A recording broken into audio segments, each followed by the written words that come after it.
இன்று 38வது பிறந்தநாள் கொண்டாடும் திரு எஸ் இளமாறன் சார் அவர்களுக்கு இனிய பிறந்தநாள் நல்வாழ்த்துக்கள்.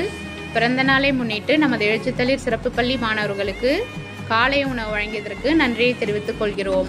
அவர்களும் அவர்கள் குடும்பத்தாரும் எல்லா செல்வமும் பெற்று ஆரோக்கியமும் பெற்று நீடூடி வாழ இறைவனை வேண்டி வணங்குகிறோம்.